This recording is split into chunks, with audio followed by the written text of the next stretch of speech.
going to talk about a failure of intuition that many of us suffer from. It's really a failure to detect a certain kind of danger. I'm going to describe a scenario that I think is both terrifying and likely to occur. And that's not a good combination, as it turns out. And yet, rather than be scared, most of you will feel that what I'm talking about is kind of cool. I'm going to describe how the gains we make in artificial intelligence could ultimately destroy us. And in fact, I think it's very difficult to see how they won't destroy us or inspire us to destroy ourselves. And yet, if you're anything like me, you'll find that it's fun to think about these things. And that response is part of the problem. Okay, that response should worry you. If I were to convince you in this talk that we were likely to suffer a global famine, either because of climate change or some other catastrophe, and that your grandchildren or their grandchildren are very likely to live like this, you wouldn't think, interesting, I like this TED Talk. Okay. Famine isn't fun. Death by science fiction, on the other hand, is fun. And one of the things that worries me most about the development of AI at this point is that we seem unable to marshal an appropriate emotional response to the dangers that lie ahead. I'm unable to marshal this response, and I'm giving this talk. It's as though we stand before two doors. Behind door number one, we stop making progress in building intelligent machines. Our computer hardware and software just stops getting better for some reason. Now take a moment to consider why this might happen. I mean, given how valuable intelligence and automation are, we will continue to improve our technology if we are at all able to. What could stop us from doing this? A full-scale nuclear war? A global pandemic? An asteroid impact? Justin Bieber becoming president of the United States?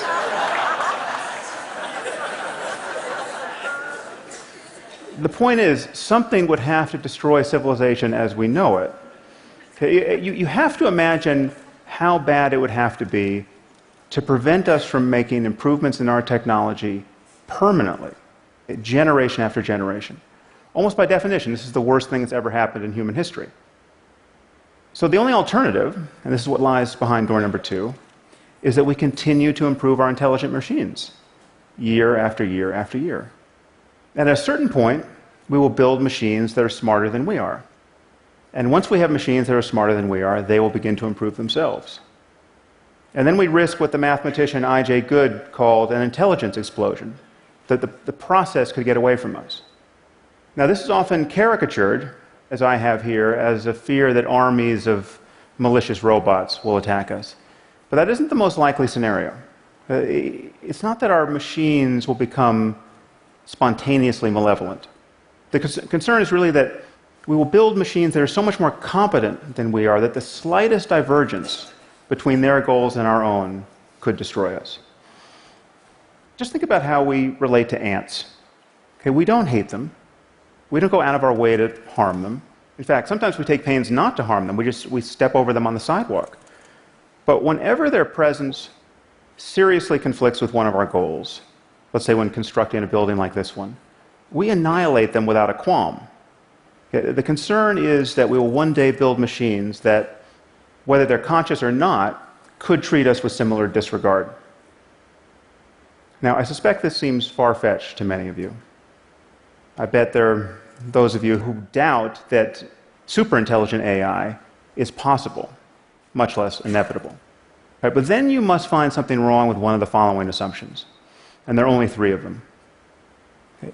Intelligence is a matter of information processing in physical systems. Okay, actually, this is a little bit more than an assumption. But we have already built narrow intelligence into our machines, and many of these machines perform at a level of superhuman intelligence already. And we know that mere matter can give rise to what is called general intelligence, an ability to think flexibly across multiple domains. Because our brains have managed it, right? I mean, there's just atoms in here.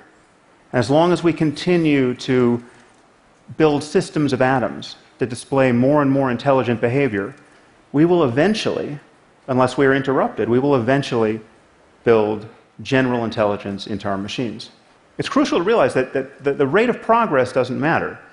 Any progress is enough to get us into the end zone. We don't need Moore's law to continue. We don't need exponential progress. We just need to keep going. The second assumption is that we will keep going.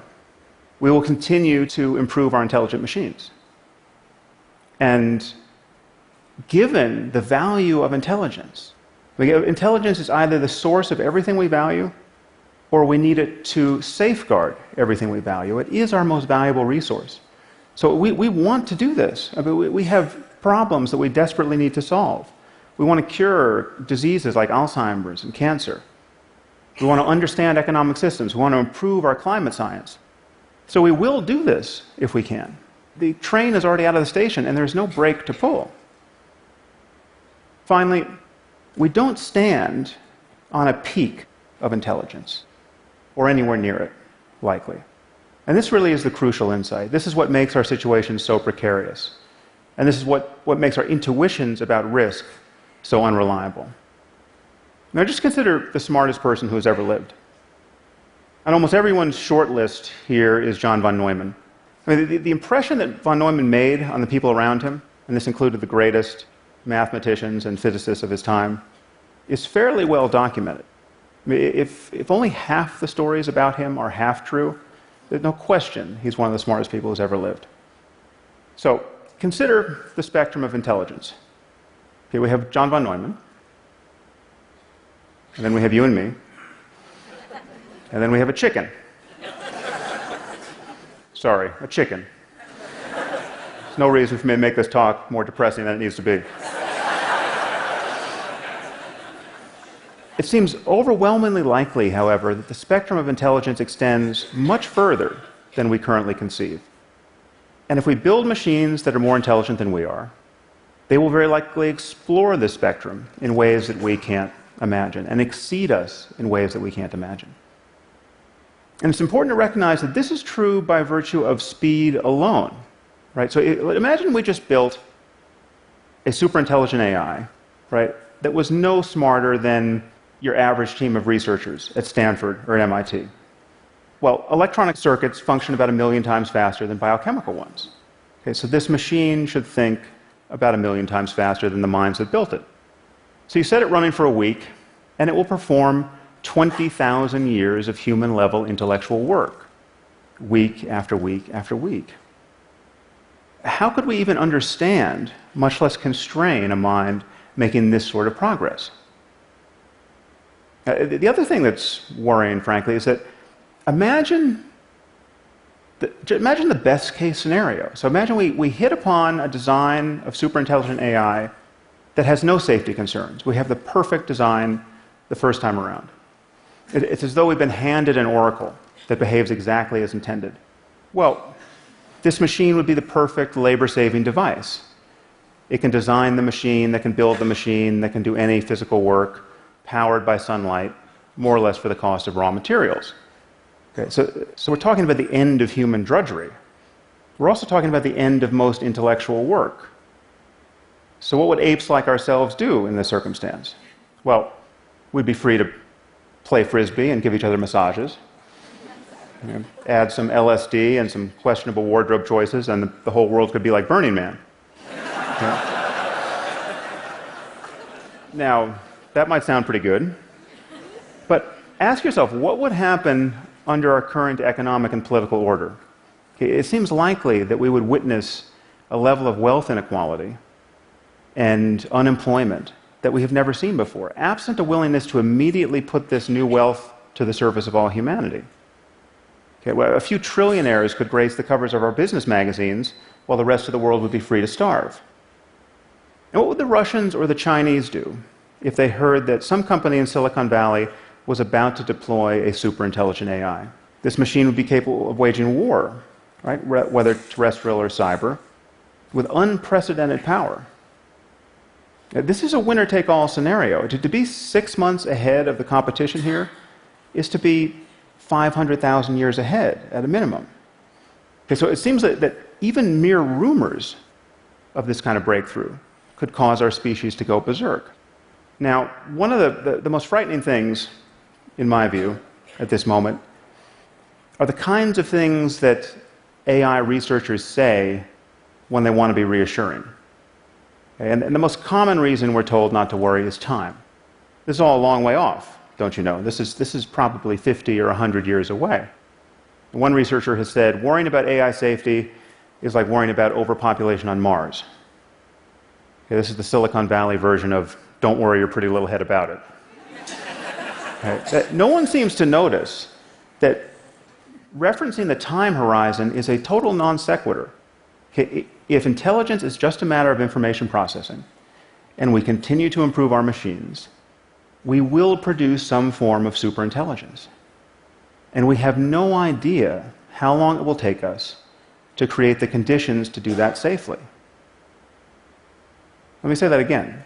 We have no idea how long it will take us to create the conditions to do that safely. And if you haven't noticed, 50 years is not what it used to be. I mean, this is 50 years in months. This is how long we've had the iPhone. This is how long The Simpsons has been on television. 50 years is not that much time to meet one of the greatest challenges our species will ever face. And once again, we seem to be failing to have an appropriate emotional response to what we have every reason to believe is coming. The computer scientist Stuart Russell has a nice analogy here. He said, imagine that we received a message from an alien civilization, which read, "People of Earth, we will arrive on your planet in 50 years. Get ready." And now we're just counting down the months until the mothership lands. Okay. We would feel a little more urgency than we do.